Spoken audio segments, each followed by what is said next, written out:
Fraser Focus, a fresh perspective beyond the bridge.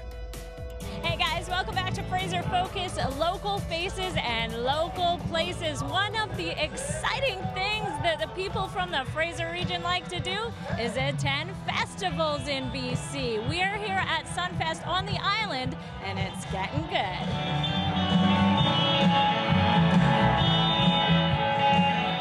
So it started 17 years ago. It first started at Providence Farm, and it was a rock, country, blues, multi-genre festival, and then we outgrew that, and so then we moved to the Cowichan exhibition grounds, and we had 5 years there, and then we outgrew that, and now we've bought our permanent home here actually, and it's Lake Town Ranch, 5 minutes from Lake Cowichan.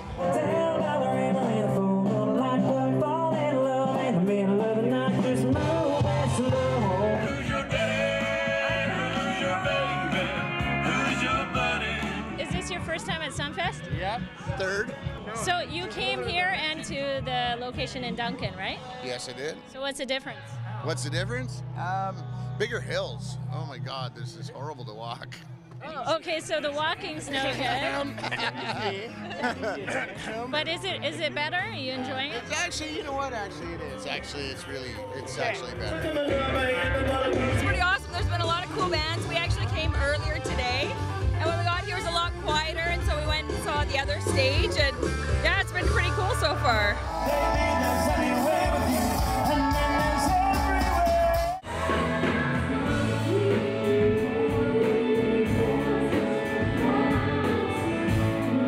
Have you been here before? Nope. Tonight, Toby Keith fan? Yes, and Shiloh Charity, actually. Oh, she's awesome, right? Yes, she's fantastic. Where have you seen her before? In Vancouver, at the Roxy.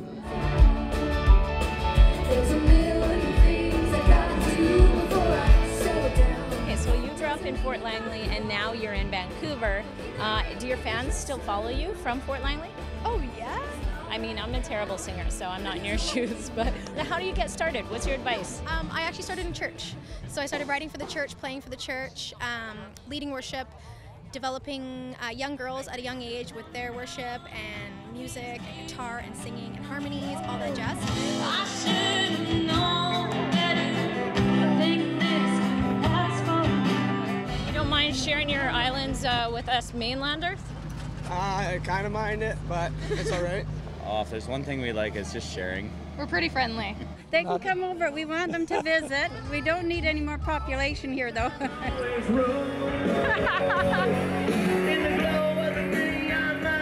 The band and I are playing one of the biggest country music festivals in BC, so it's been an incredible ride. And you know, I was 4 years old and I loved Shania Twain. And what it was, I had this little Fisher-Price guitar and this purple microphone that I would sing "Man, I Feel Like a Woman" at the top of my lungs. I got my first little half-size acoustic nylon string guitar, went straight into lessons, and I've never put the thing down. Are we too lazy to walk? We just wanted to go on an adventure, if I'm being completely honest here. This is how you get there, man. Yeah. Totally. Get a short little ride, getting ready to have some fun. Toby Keith, you're a big fan. Definitely. Probably know 99% of his songs. Okay, can you sing me a lyric of one of his famous songs?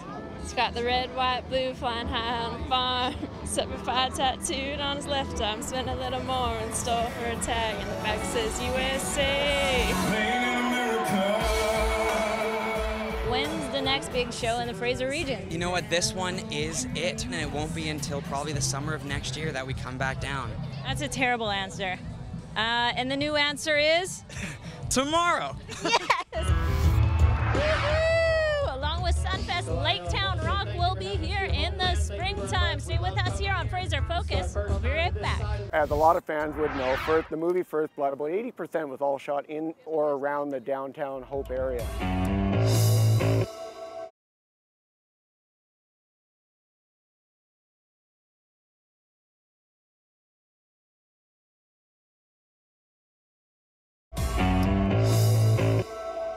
Welcome back to Fraser Focus.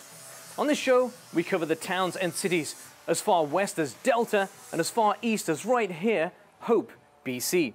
Now, it houses one of the oldest churches in the province and is also home to one of the largest woodcarving festivals in British Columbia. We have approximately 6,200 people in the District of Hope, and then if you include the outlying areas, the regional district and the First Nations communities, you're looking at a little over 10,000. I only look semi-professional right now. Small community at the end of the Fraser Valley. Lots of people come and visit during the course of a summer and during the year. Lots of outdoor activities. It's a wonderful family location for people to come to and to live in for those that decide to come here. There's no actual proven theory of why the community is called Hope. Beautiful little community that's gateway to the rest of the province. 5 highways come and go here. It's just a beautiful place to live, beautiful place to recreate, and a beautiful place to do business. For years, the community has invested in wood carvings. It's a nice way to generate community pride and showcase some of the artists from around the area. And one of our local artists, Pete Ryan, he sort of started the whole thing off. I know former council, they funded a few carvings in partnership with the business community, and it really took off. Oh, well, the carving started, we had one in front of City Hall and the tree was rotten. So I suggested to them that they cut it down, leave it, and I'll carve a big eagle in a day. Took a little convincing, but they went okay. Then when they realized the value of it, because it started bringing in busloads of people, they wanted another one done. And at that time, we had a lot of logging companies, and they all sponsored them, you know, to get their name on the plaque on it. We ended up doing about close to 20 and 25, the original ones, except they wouldn't listen to me. They made them out of fir, and 10 years later, they started the rod, eh? And now you're making them out of cedar. Yeah, where if they had listened to me, they used the cedar, but the fir was free, so it's actually turned into more of a competition, which is good, because I don't like climbing that high anymore, eh? We have the world-class chainsaw carving competition. We have 11 carvers from all the world coming. Brings a lot of people out. It's a great time. We have a salmon barbecue going on Saturday. Lots of fun events for your kids and everything else. Everything's free admission. And it's an annual event? We do it every 2 years. Oh, every 2 years? Yeah, for a small town, it's a lot of work. We need a lot of volunteers. Wow, you know what? That's fast. You're a quick worker. Yeah. You're a very fast worker. Now, Hope itself has a bit of a landmark in history of British Columbia because it opened up the film industry with a movie that was shot here 30 years ago, Rambo. Yes, we're standing right in front of the old sheriff's office at the district hall that was used by Stallone to create chaos here. And that was blown up multiple times, I believe, Yeah. during the shoot. As a lot of fans would know, the movie First Blood was all shot, about 80% was all shot in or around the downtown Hope area. We're actually standing on the grass as to where they built the sheriff's station, and they wanted to build it big enough so that it would actually cover our district hall, which is behind us here. And of course, the big climax of the film is where the Rambo character, Sylvester Stallone, blows up the gun shop, which stretches right across Commission Street right there. First Blood. First Blood in 1981 started Hollywood North. Fans come to Hope, BC from literally around the planet. 5 years we celebrate. We did the 30th anniversary back in 2012. This year, October 7th, Saturday, October 7th, is going to mark 35 years since the release of the film. It's going to be a one-day, fun-day, action-packed event. You know what? We're going to have prizes for Best Dressed Rambo. We're going to have lots of stuff to give away. When we throw these events, the electricity in town is phenomenal because these fans, these Stallone fans, are over the top. And it is so much fun.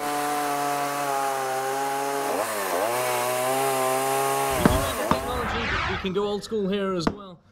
You're watching Fraser Focus, all local stories, when we come back.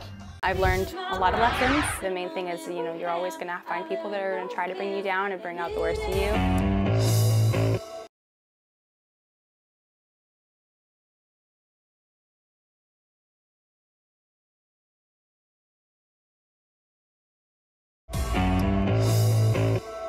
Roll the brush on the paint. So you want to roll it, and then you just give her a second coat. Hey guys, welcome back to Fraser Focus, local faces and local places. As you can see, I am Bob Ross today. I'm in downtown Langley and I'm hanging out with some local artists who are working hard. Yay!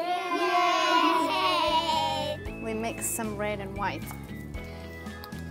Always mixing happening over here, right? I do tell them that it's hard work, and people see me. People tell me, Frida, you never stop working. Some days I'm here at 6:30 in the morning. I go home Just this week, I walked in at home. It was 1:15 when I walked in, 1 a.m. in the morning.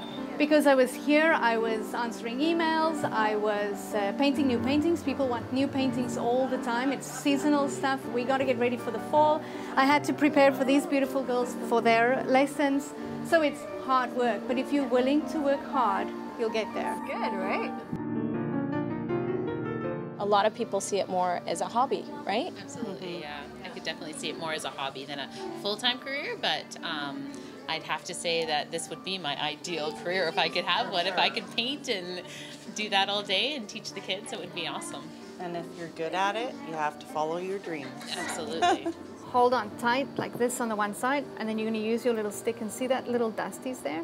I would say I'm better with a pencil than a paintbrush. Oh, you're more of a sketch artist? Yes. Have you made quite a few things as a sketch artist? Yes, I have.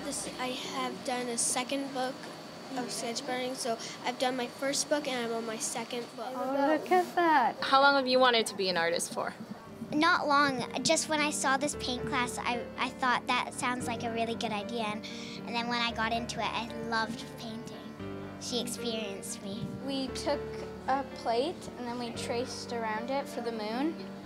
And then we did like, we each made like a color. Some of them are different.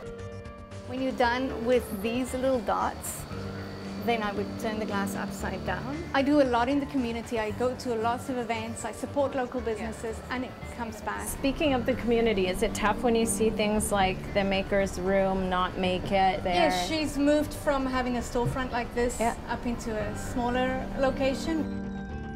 With acrylic paint, that's the nice thing is you can paint in layers, and that's what you want to do.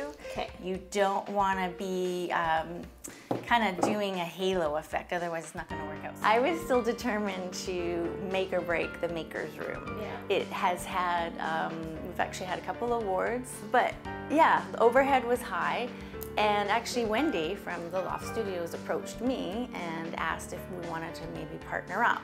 Hopefully we'll find some fun vintage finds for Christmas. Yes, so we're really looking forward to that. We're going to be having a little boutique / art show. And then just after more talking, it really made sense that, you know what, we have the same goals, we have the same vision. We didn't know each other, so it was a big risk on both of our parts to actually join forces. Yeah. But it actually has proven to be really beneficial, and I think that would be my advice for people getting into art or beginning. Partner? I think it's really, it's really, you need people to get that support from. I know I've got a lot of long-term students, and so I don't have much of a turnover, and so people stay with me for a pretty long time. So that's how you have created most of your career, by utilizing your artistic skills in teaching. That's where the money comes from? That has been working for me, and especially the long-term students. I'm a big fan of following your heart. You gotta do what's inside and making it work for you. I think, you know, the mother of invention is when you're desperate. So if you're desperate to either change your life or you're desperate to become the person that you see yourself becoming, then you need to just kind of go for it, and you'll find the way, you'll find the resources if you're looking for it. All right, so back to my painting as Bob Ross here. We've looked at what it takes to be an artist in the community, but now another story. We're gonna see what it takes to be a musician. I was in Abbotsford, born and raised. I am generally a country fan. I grew up on it. You know, barn parties and things like that, like that's what my high school days are all about. Wild and crazy Abbotsford. Wild and crazy Abbotsford, party town. I think during my first video shoot, we trashed a van and burned a couch. Come on now, let's get country. It's not easy, I'll tell you that, but you know, I've been doing this independently for a really long time, and it's a lot of hard work, it's a lot of independent work. I've been doing it by myself for the most portion of it, but at the end of the day, you have to love what you do. 1, 2, I'm just kidding, I don't know how it goes.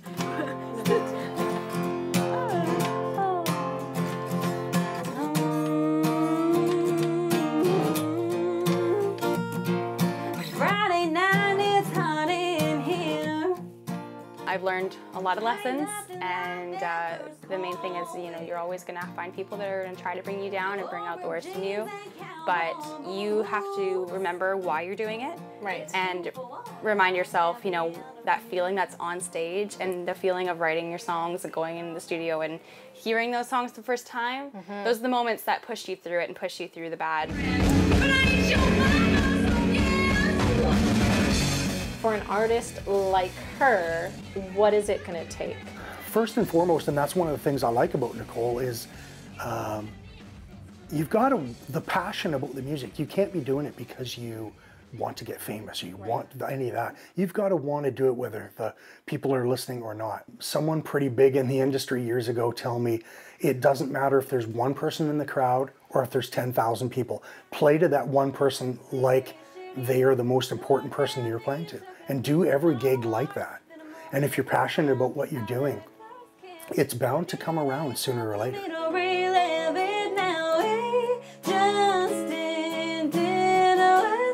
Another amazing musician in the South Fraser and Fraser Valley region here, Dean. It's all about local places and faces here in the Fraser region. Speaking of local faces and places, there's a helicopter, it's after us. But in the meantime, send in those stories, emails, give us a call, or there's always social media. I'm Leah Bolton. And I'm Dean Atwell. We'll see you next week.